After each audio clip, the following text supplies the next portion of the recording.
মানে আচলতে আমাৰ মাৰ্চ মাহলৈকে এজন মানে জেন্টছ আছিলে, কিন্তু এতিয়া মাৰ্চ মাহৰ পৰা সম্পূৰ্ণৰূপে মহিলা বিদ্যালয় হিচাপে পৰিগণিত হৈছে, বালিকা বিদ্যালয় যিহেতু।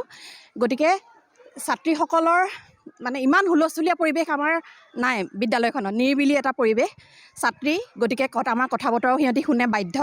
গতিকে এনেকুৱা এখন বিদ্যালয়ত কাম কৰি মই সঁচাকৈ গৰ্বিত।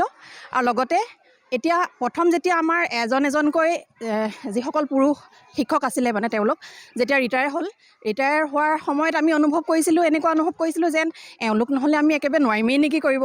তাৰপাছত আৰু তেওঁলোক যথেষ্ট আমাতকৈ ছিনিয়ৰ আছিলে, গতিকে অনুভৱ হৈছিলে তেওঁলোক গ'লে আমি জানো পাৰিম অকলে মহিলাই পৰিচালনা কৰিব।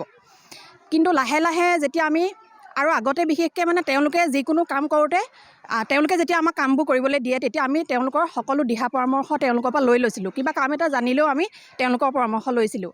কিন্তু যেতিয়া সম্পূৰ্ণৰূপে পুৰুষ নাইকিয়া হ'ল, গতিকে তাৰপিছত আমি অকণমান প্ৰথম অৱস্থাত ইনচিকিউৰ ফিল কৰিছিলোঁ। কিন্তু লাহে লাহে সেইখিনি ঠিক হ'ল। সকলোৱে মিলি কামখিনি যেতিয়া মানে টিম ৱৰ্ক যেতিয়া কৰিবলৈ ল'লে, ববিনা বাইদেউৰ নেতৃত্বত তেওঁ প্ৰধান শিক্ষয়িত্ৰী হিচাপে কাৰ্যভাৰ গ্ৰহণ কৰি আছে। আৰু বৰ্তমান এতিয়া তেওঁ ডেপুটেশ্যনত আছে। আৰু একাডেমিক মানে শৈক্ষিক তত্ত্বাৱধায়ক হিচাপে প্ৰীচি বুঢ়াগোহাঁই বাইদেউক দি থৈছে। গতিকে তেওঁলোকৰ নেতৃত্বত বিদ্যালয়খন এতিয়ালৈকে ভালেই মানে সুচাৰুৰূপে পৰিচালনা হৈ আছে। আৰু আমাৰ বিদ্যালয়ৰ পৰা ছাত্ৰীসকলক বিভিন্ন জেগালৈ ফিল্ড ট্ৰিপো নিয়া হৈছে। আৰু সেই জেগাবিলাকতো সম্পূৰ্ণ মহিলাই মানে লিড লৈ পেলাই কামখিনি কৰি আছে। এতিয়া আমি শেহতীয়াকৈ তেওঁলোকক চৰাইদেউলৈ নিছিলোঁ। তাৰ আগত আমি তেওঁলোকক পাৰিজাত নাৰ্চাৰীলৈ নিছিলোঁ আৰু চুকাফা ক্ষেত্ৰলৈ নিছিলোঁ। এই কামবোৰ কৰি সঁচাকৈ ভাল লাগিছে। কিমানগৰাকী আছে আপোনালোকৰ? 15 গৰাকী আছে। আৰু আপোনালোকৰ যি অফিচ ষ্টাফ তেওঁলোকো মহিলা? হয়, সম্পূৰ্ণ মহিলা।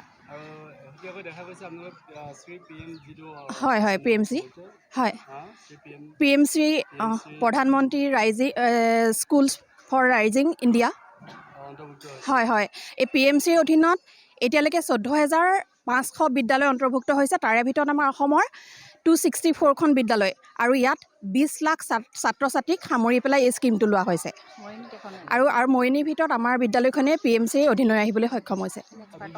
দেখা গৈছে আন বিদ্যালয়তকৈ কোনো গুণেই কম নহয়। হয় হয় হয় হয় লেবৰেটৰী ক্ষেত্ৰতে হয় সকলোতে আপোনালোকৰ দেখা গৈছে হয় খুব সুন্দৰভাৱে আপোনালোকে পৰিচালনা কৰি আছে, গোটেই বছৰ পৰিচালনা কৰি আছে। হয়। কোনো ক্ষেত্ৰত আপোনালোকৰ এনেকুৱা নহয়নে যে এতিয়া কিটচেন গাৰ্ডেনটো কৰোঁতে বা আন কিবা কৰোঁতে যে পুৰুষ নাই, যিহেতু আপোনালোক মহিলা, আপোনালোকৰ অসুবিধা বা নোৱাৰিম তেনেধৰণৰ কিবা?